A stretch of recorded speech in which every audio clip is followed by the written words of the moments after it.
హాస్టల్కి పోయిందా ఏడుకొండల స్వామి వెంకటరమణ గ్రామ దేవతలకు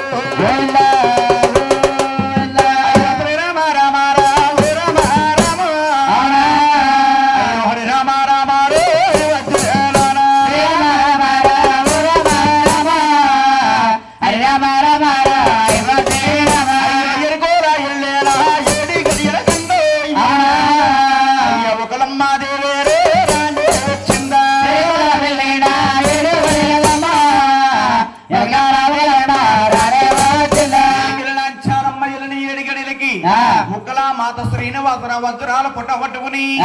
రాసవాళ్ళకు వచ్చి శ్రీనివాసరావుకి పద్మాదేవికి ముహూర్తాలు ఇచ్చేస్తున్నారట ఆయన వీళ్ళు తను కాదండి వారు పేరూరు ప్రేమల్లో పేరెట్టి పిలిచారు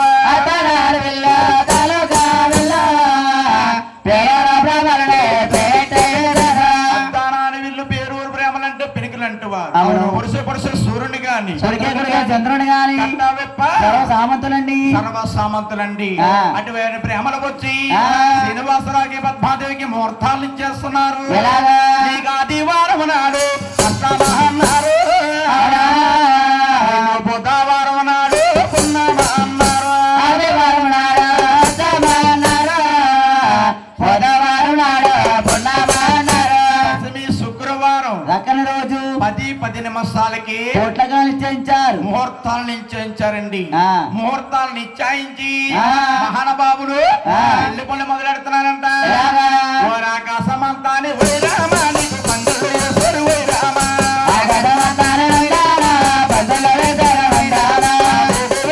వైరామానికి పిల్లలు వేశారు వైరామా ఆకాశమంతా భూదేవి అంతా మహానుభావులు వారి డాగులు తెచ్చి తమర పాకులు తెచ్చి బెల్ల పచ్చులు తెచ్చి పిల్లరిగిరేస్తారండి మహానుభావుడు తెల్లరి గట్లు తెల్లారి గట్ల రెండు పీటల రెండు ఎడమలుగా తెచ్చారు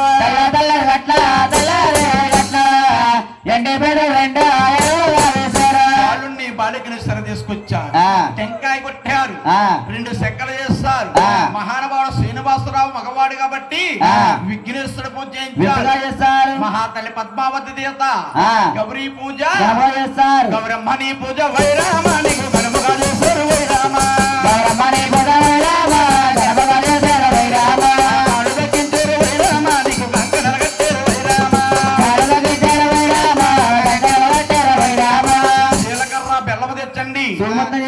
ముహూర్తం చేయించారట మాధవ మత్స్య అవతార కుదిరా కూరమ అవతారా మాంగళ్యం ధరించి బాబు అనే శ్రీనివాసరావు పద్మాదేవి మెల్లో 3 ముళ్ళేసారి పోయిందా ఎప్పుడైతే శ్రీనివాసరావుకి పద్మాదేవికి కళ్యాణం అవుతుందట నీకు 3 రోజులు పెళ్లి కొత్తగా చేశారు 5 రోజుల పెళ్లి అందముగా చేశారు 3 రోజుల పెళ్లి మొదలుగా చేశారు 5 రోజుల పెళ్లి అందముగా చేశారు 6 రోజుల పెళ్లి అవరేడు పెళ్లి చేస్తారు వేడి పెళ్లి చేస్తారు పాడావునిచ్చి సిరియా సంపద శీఘ్రంగా ఇచ్చి అలా శాస్త్రాద్రి పరమసాగరముతున్నారు గోయిందా ఇప్పుడు దాకా ఆదిశక్తి పుడుదల శ్రీనివాస కళ్యాణం కళ్యాణంలోని శ్రీనివాసరావు అవతారం మారిపోవాలి అవతారం మారకపోతే ఈ కథకే అర్థమలేదటండి మారిపోతున్నాడన్న సంగతి బ్రహ్మ కుమారుడు నారదాముని వారికి ఆగిలింపులైన ఈ మాటకి వెళ్ళి మా చిన్నమ్మ లక్ష్మీదేవి కోపమించి కొల్హాపురం పట్టణం వెళ్ళిపోయింది చెప్పకపోతే బాధపడతాది అలాగని మహానుభావుడు నారదమునింద్ర లక్ష్మీదేవి దగ్గరికి వెళ్ళి అంటున్నాడు ఏమని అమ్మారే మాయమ్మ లక్ష్మీదేవి చిన్నారాయ అవతారా మారుతున్నానమ్మా అమ్మారే మాయమ్మ లక్ష్మీదేవా చిన్నారా అవతారా మారుతున్నాడమ్మా ఈ సమయం నువ్వు వెళ్ళకపోతే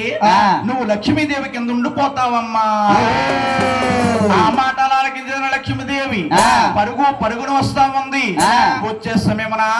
మన శ్రీనివాసరావు పద్మాదేవి కళ్యాణం చేసుకున్న 9వ రోజుని ముకులాదేవి కుటారం వద్దకు తీసుకొస్తా ఉన్నాడు వచ్చే శ్రీనివాసుని పద్మా మహాదేవిని చూసి మహాతల్లి లక్ష్మీదేవి పిండి పందిరి రాట పట్టుకుని అంటా ఉన్నదట, అయ్యయ్యో నాదా నా ప్రేరణాదో ఎంత పని చేశారు నా ప్రేరణాదా, అయ్యయ్యో నాదా నా ప్రేరణాదో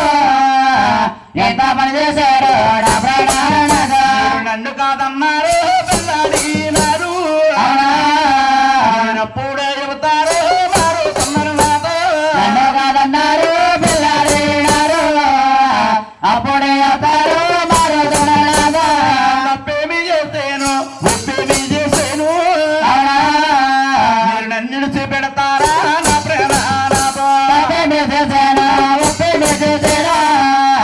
నన్ను చూపెడతారా నా ప్రేరణాదా, ప్రార్థాల మీద పడి ప్రాధేయపడతా ఉంది మహాతల్లి లక్ష్మీదేవి. మన శ్రీనివాసరావు అంటున్నాడు ఏమని? లక్ష్మి ఓయ్ జడబకే లక్ష్మి జంకుని కేలా గడవగల చెమె సంగుని గల లక్ష్మి కోరుకోవే గడవగల చెమె కోరుకోవే జడబక లక్ష్మి జంకుని కేల వరమిచ్చేను కోరుకోమన్నాడు.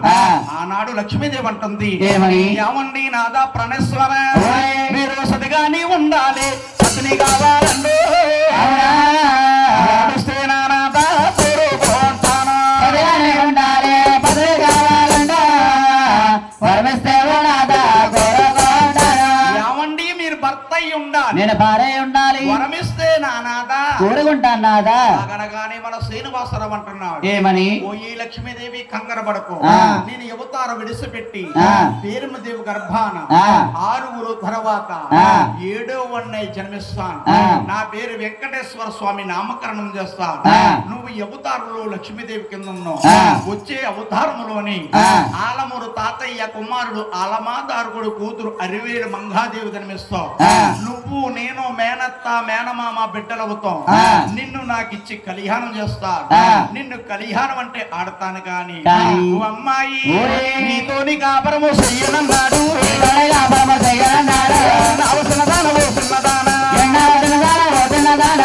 అలాగనగానే మహాతల్లి లక్ష్మీదేవి అంటుంది ఏమని? ఏమండి నన్ను కళ్యాణం ఆడతానంటున్నారు అంటున్నారు. నాతో కాపురం చేయలేని కారణం ఏంటి నాదా, అప్పుడు మన శ్రీనివాసరావు అంటున్నా ఏమని? అదిగదిగో నేను మహావిష్ణువుగా ఉన్నప్పుడు నువ్వు లక్ష్మీదేవి కింద ఉన్నావు, నిన్ను నేను కళ్యాణం ఆడాను, కళ్యాణం అంటే ఆడాను కానీ నువ్వు నాకు అచ్చట్లో ముచ్చట్లో తీర్చలేని కారణం చేత ఎవరో భృగు మహర్షి వచ్చి నా యొక్క వస్త్రతల మీద తన్నాడని నువ్వు కోపించి కొల్లాపురం పట్టణం వెళ్ళిపోయి మీ అమ్మగారింటికి తపస్సు పట్టు గాని అచ్చట్లో ముచ్చట్లో తీర్చలేని కారణం చేత నేను కళ్యాణం అంటే ఆడతాను, కరివేపాకు లేదు కాపురం లేదని 30 తిప్పలు పెట్టి 3 చెరువులు నేను తాగిస్తానన్నా. ఆనాడు లక్ష్మీదేవి ఈనాడు మంగాస్తాయారండి, ఈనాడు మంగాస్తాయారండి. పక్కనే ఉన్న పద్మావతి అంటుంది ఏమని? నాదో నాదలో అయినాదా నా ప్రాణ నాదో మీరెంత పని చేశారు నా ప్రాణ నాదా నా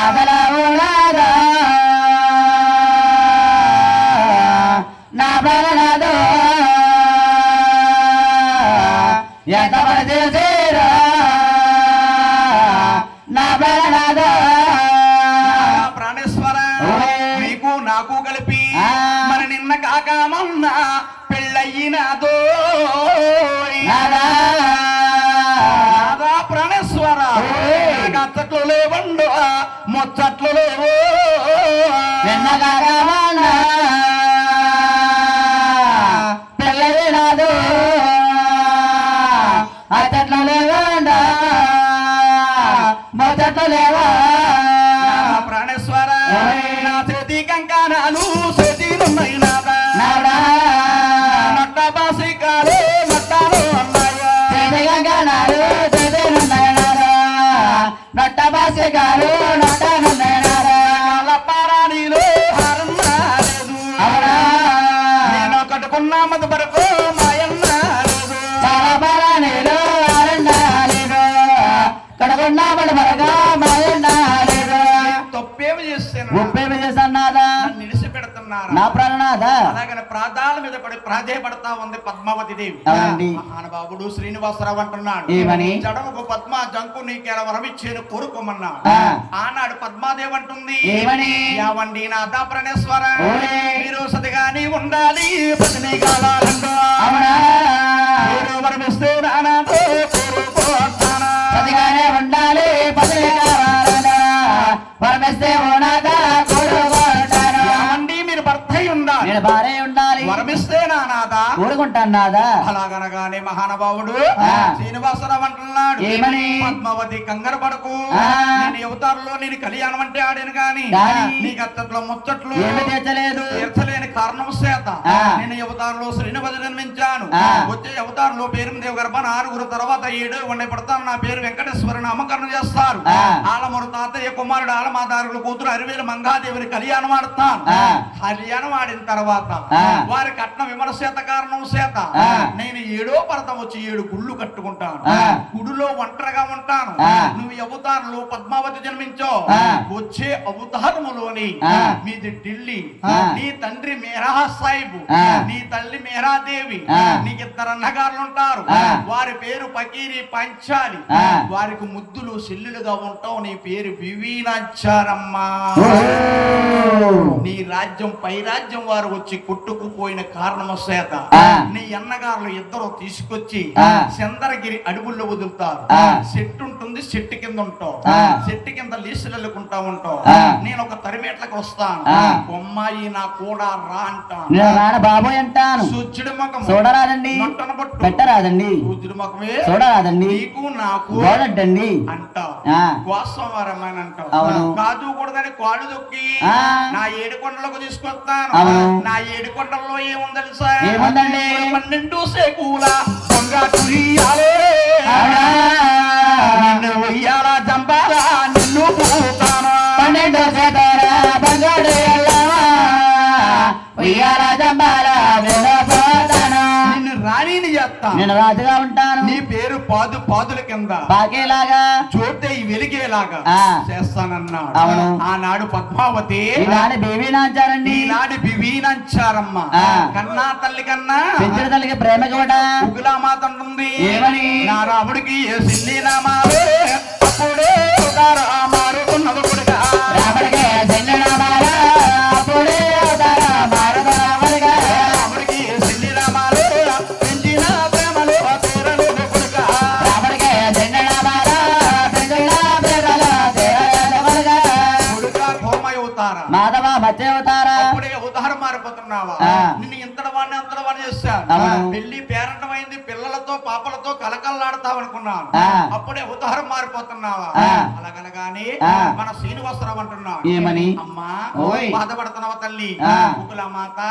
మీరిద్దరిని కళ్యాణం చేసుకున్న తర్వాత 7వ పరతం ఒంటరిగా ఉంటాను మీ నెలలో పూలహార కింద ధరిస్తానన్నాడు గోయిందా భగవంతుడు శ్రీనివాసరావు వెంకటేశ్వర అవతారం ఎత్తిన తర్వాత పంచ రంగులు పూల మాల చేసుకుని నెలలో ధరించాడండి దిగో తిరుపతి వెళితే వేడికొండల స్వామి గుళ్ళో గర్భగుడిలో స్వాములు వారు ఉంటారు గర్భగుడిలో మహానుభావుడికి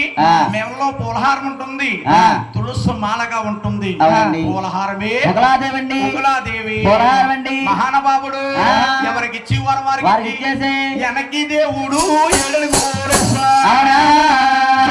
వారాడ 7 శ్రీనివాసుడు వెనక్కి దేవుడా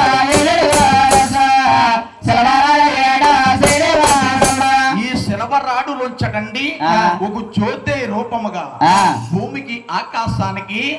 తిరుగుతా ఉన్నారు జ్యోతన్న మాట ప్రతి ఒక్కరు దృష్టిలో పెట్టుకోవాలి తల్లి ఇప్పుడైతే మహానుభావుడు జ్యోతి రూపంలో తిరుగుతున్నాడు ఇప్పుడు దాకా ఆదిశక్తి పుడుదల శ్రీనివాస కళ్యాణం పాడామండి కళ్యాణం పాడేవండి ఇప్పుడు చెప్పబోయేది